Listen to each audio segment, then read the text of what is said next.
Have you ever felt like the world of personal finance is, I don't know, intentionally complicated? Oh, definitely. Like there's a secret language, maybe 1,000 different paths, and it all feels designed to make you feel overwhelmed or maybe even a bit silly for not getting it right away. It's absolutely like that sometimes. The sheer amount of information, it's paralyzing. You almost feel like you need a finance degree just to start. It really does. It makes you wish for just one clear, straightforward guide, doesn't it? Yes, something simple. Well, you are definitely in the right place. Welcome to the deep dive. Our mission here is really to cut through all that noise, take dense info and pull out the most important bits. Exactly. And today, we're taking a deep dive into the core ideas of The Simple Path to Wealth by J.L. Collins. We want to give you a shortcut to understanding money better so you can actually do something with it. And, before we even get into the main concepts of the book, it's worth mentioning something really interesting about how it was made. Yeah, what makes this book stand out and what really underlines its message is the team behind it. It's quite diverse, unexpectedly so. That's a great point. It wasn't just one guy in a vacuum. Not at all. It speaks to the book's commitment to clarity, to getting it right.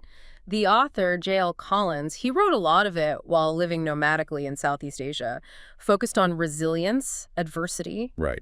But he brought in others to really sharpen it. Exactly. Take the proofreaders. One was Dr. Kelly Paradis. She has a PhD in atomic physics. Get out. Physics. Yep, she's an academic medical physicist, applies physics to cancer radiation therapy, and she meticulously checked all the math in the book. Okay, that's serious validation for the numbers. And then there's Rich Carey. Lieutenant Colonel, U.S. Air Force, spent 16 years overseas with NATO, the UN fluent in Chinese and Japanese. Wow. But here's the kicker for us. He personally achieved financial independence, paid off his D.C. townhouse student loans all in 6 years, owns mortgage-free rental properties. So he's lived the principles. Precisely. A physicist and a military expert ensuring the financial advice is sound. That's incredible. And the fact checkers too, right? Some big names in the FI space. Yeah. The mad fantasist, Jeremy Jacobson from Go Curry Cracker, people known for their really smart, often unconventional takes on financial independence. And didn't a reading specialist look at it too? Right. Kate Schrodinger, a middle school reading specialist, she made sure the concepts were crystal clear for anyone, even if you're not a finance person. So this diverse group, it really backs up the whole premise, doesn't it? Sound investing doesn't need complex degrees. It's about clear, simple principles. Exactly. So let's unpack what those principles actually are. Okay, so at its absolute core, the author boils wealth building down to something almost deceptively simple. It really is. Spend less than you earn, invest the surplus, avoid debt. That's it. Sounds basic, right? But he argues that consistently doing just this will make you rich. And rich not just in money. The power is in the discipline. Which, let's be honest, is surprisingly hard for a lot of us. It is. And that idea, that simple formula, it really underpins everything. But the concept that brings it all together, the thing that empowers you to live that formula, is what he calls FU money. Right. FU money. Right. It sounds aggressive, but it's not really about anger, is it? Not necessarily. It's not even about having enough to retire forever, maybe. It's about having enough to step to the side for a while, as he puts it. Or, more importantly, having the power to negotiate, to make choices on your own terms. That idea of agency, yeah, that's incredibly powerful. He talks about his own experience, right? He does. He first got his own FU money at age 25. Just $5,000. Which doesn't sound like a lot now, but back then. Exactly. And he used it. His boss initially refused his request for 4 months unpaid leave to travel Europe. Unheard of. Right. But having that $5K cushion gave him leverage. He pushed back, he got the leave, and he negotiated a month of annual vacation going forward. He said his eyes were opened, it bought him room to negotiate. He'd never be a slave again. What a story. It just shows how a relatively small amount can create huge freedom. And he gives another example with his wife. It allowed her to quit her job, become a stay-at-home mom.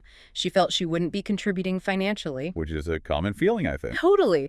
But his argument was simple. We don't care about fancy cars or a bigger house. What could we possibly buy with the money that would have more value than you being home with our daughter? That's a really profound way to look at value. Time and family over stuff.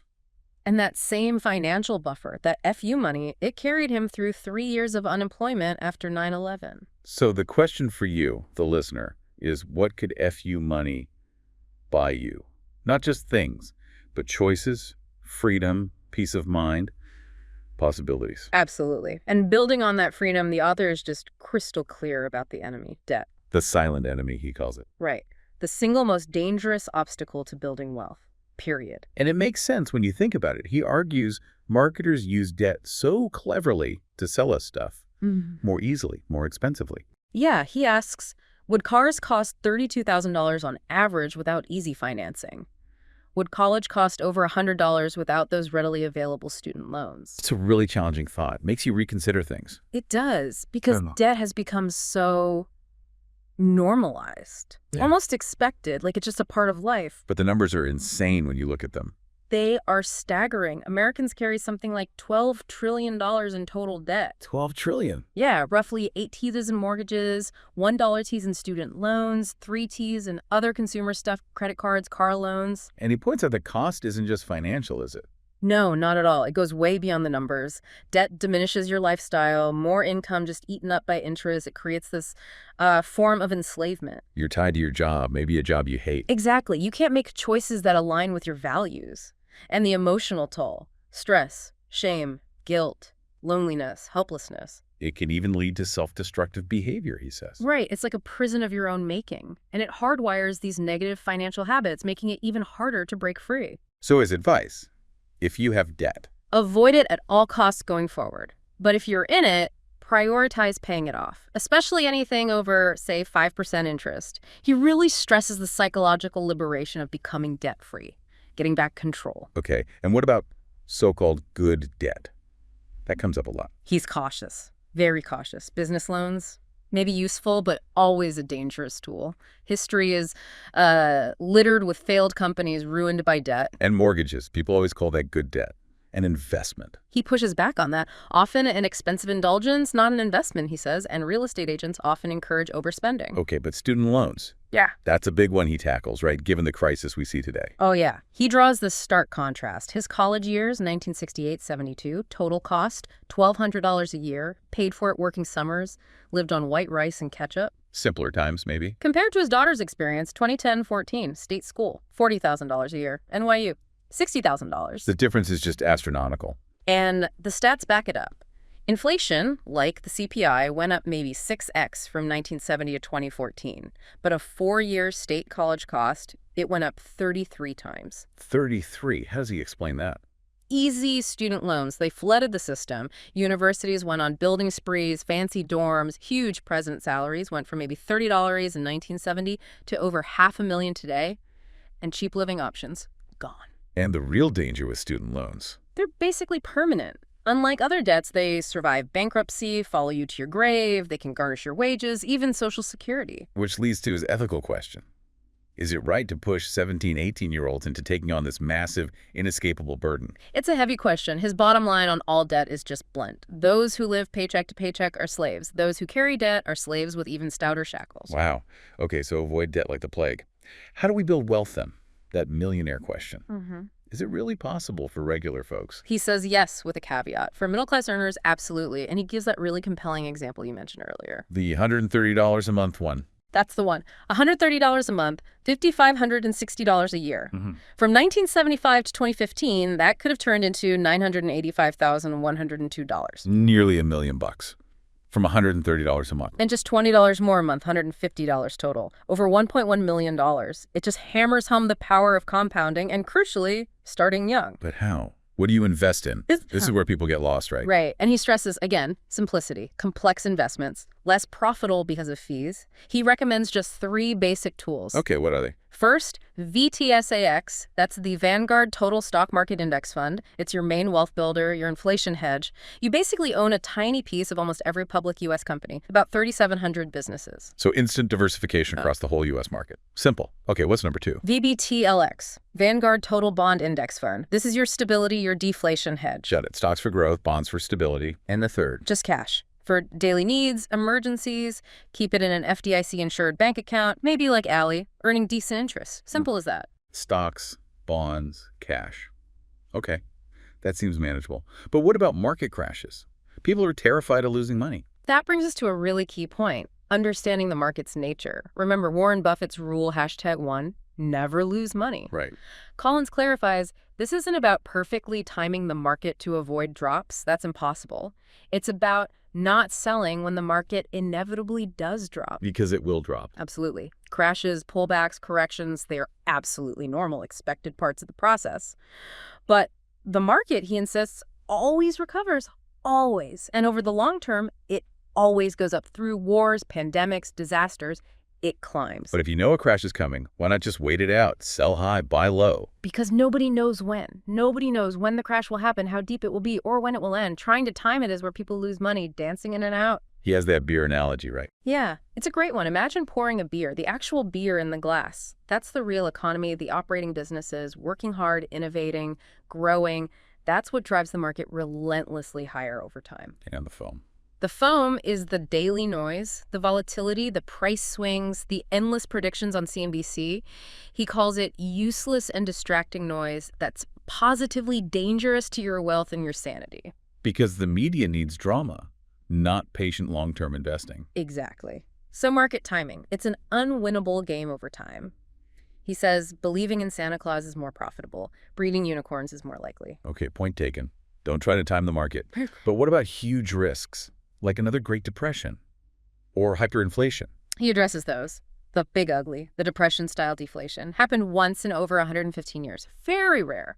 And its impact depends when it hits you. A crash early in your investing life. It's actually a gift. A gift. How? Because you get to buy shares on sale cheaply. And in deflation, cash becomes more valuable because prices for goods are falling. Okay. And the opposite, hyperinflation, like Zimbabwe.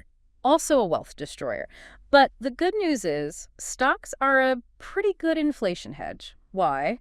Because the value of the businesses you own, their assets, the pricing power tends to rise along with inflation. So the choice is really whether to bet on the extremely rare disaster or the relentless rise that has dominated history. Pretty much. And this all ties into investor psychology. He hammers this point home. Humans are just not wired to handle volatile markets well. Our emotions get in the way, fear and greed. Exactly. We panic sell at the bottom, we chase returns at the top. That's why most people invested in mutual funds actually get worse returns than the funds themselves. It takes real effort, real awareness to defeat that destructive behavior. Okay, mindset is crucial. Let's get practical again. How do you structure these investments? He talks about stages, right? Yes, but crucially, investment stages. Not necessarily tied strictly to age. It's more about your life circumstances. Like early retirement or sabbatical or changing careers? Exactly. Your stage can be fluid.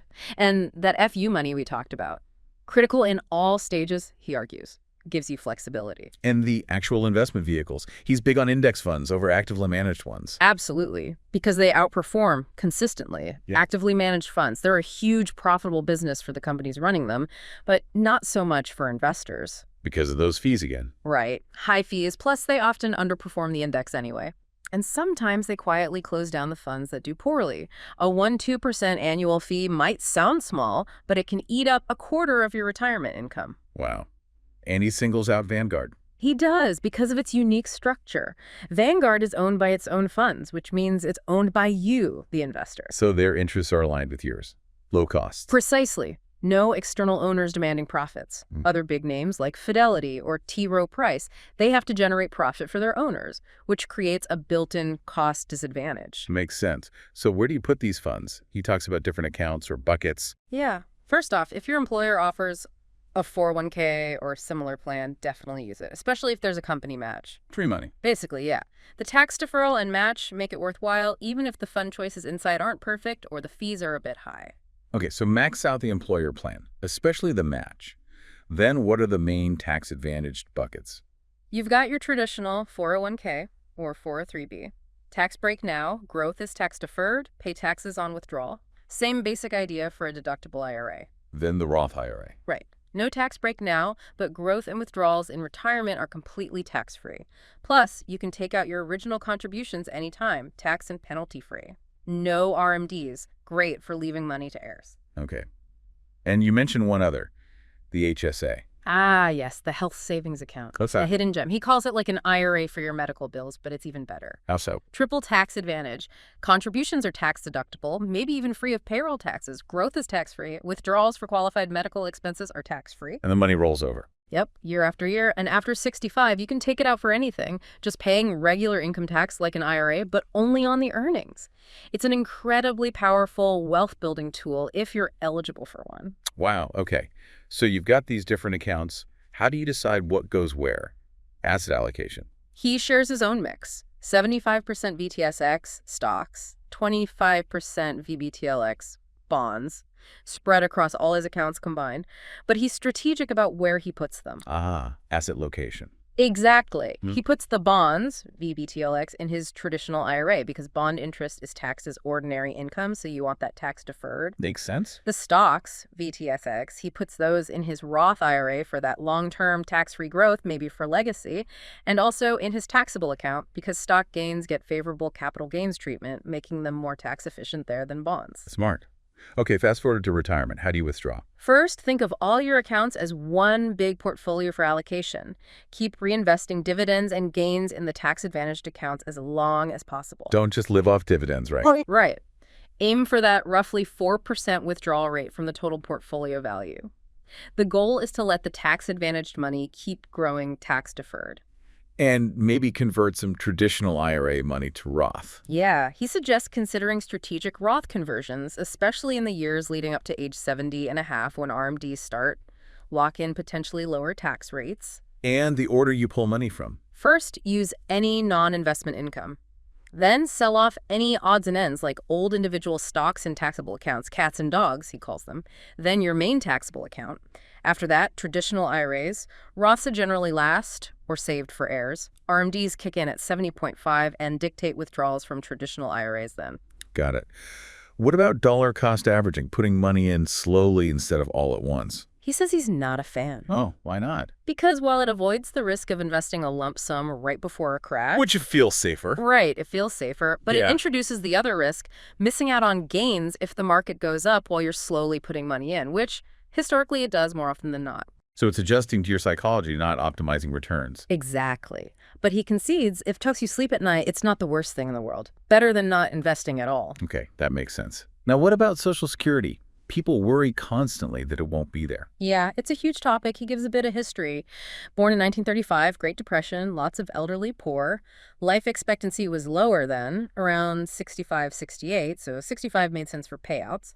It even built up a $2.7 trillion surplus by 2011. But things have changed. Baby boomers retiring, living longer. Exactly. The wheel has turned.